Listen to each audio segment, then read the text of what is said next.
Hello friends, আজকে এরকম লাল লাল ঝাল ঝাল কাঁকড়ার কালিয়ার কথা বলছি। বাজারে গিয়েছিলাম।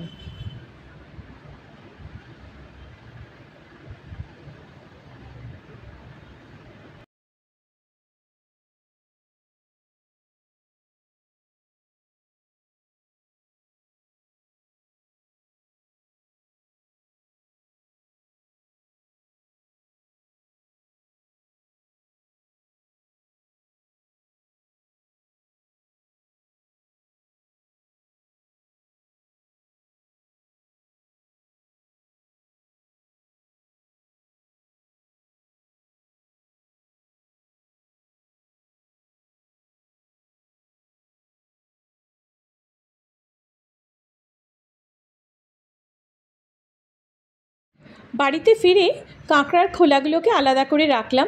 আমি নিয়েছিলাম কাঁকড়ার খোলাগুলো, কারণ খোলার মধ্যে দেখো এই যে ঘিটা রয়েছে, এই ঘিটা খুব টেস্ট হয়। ঘিটা পরে আমি চামচ দিয়ে আস্তে আস্তে স্কুপ আউট করে নেব। এইবার কাঁকড়াটাকে ভালো করে পরিষ্কার করে রাখলাম। ভালো করে আমি এটা কিন্তু 6 থেকে 7 বার ভালো করে ধুয়ে নিতে হবে। কাঁকড়া জানবে মাটির মধ্যে থাকে, সাধারণত কাদা মাটির ভেতর হয়, এই জন্য কাঁকড়া কিন্তু খুব ভালো করে পরিষ্কার করে ধুতে হবে।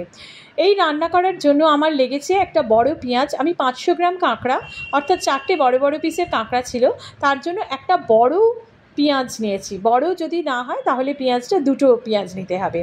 এইবার আমি এই কাঁকড়াটাকে নুন হলুদ আর জলে, অর্থাৎ একটু জলে ফুটিয়ে নিলাম। নুনটা সামান্য দেবে, জাস্ট হাফ চামচ নুন, সামান্য একটু হলুদ দিয়ে জলে দিয়ে কাঁকড়াটা ফুটিয়ে একবার ফুটবে জলটা। তারপর এই যে ফুটলো, এবার আমি জলটা ফেলে দিচ্ছি। এই জলটা ফেলে দিলাম কারণ বর্ষাকালে এগুলো একটু বিষাক্ত হয়ে থাকে অনেক সময়, ওই জন্য জলটা ফেলে দেওয়াটাই ভালো।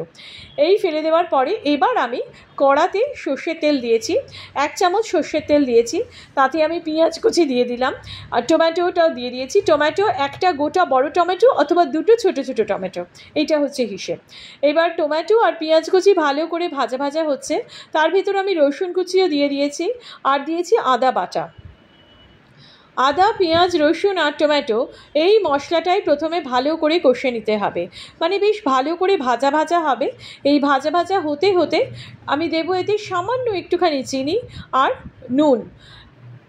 দেখো কীরকম বেশ ভাজা হবে, ভাজতে ভাজতে না পেঁয়াজটা একদম ম্যাশড হয়ে যাবে।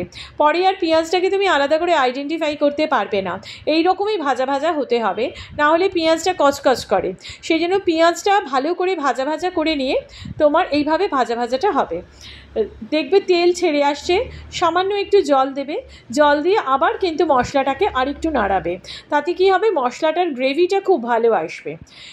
এবার আমি পরিমাণ মতো হলুদ দিয়েছি, কাশ্মীরি লঙ্কার গুঁড়ো দিয়েছি আর দিয়েছি কাঁচা লঙ্কা। কাঁকড়ার কারি যখন একটুখানি যেমন দেখতে লাল লাল হবে, তার জন্য কাশ্মীরি লঙ্কার গুঁড়ো দেওয়া হয়েছে।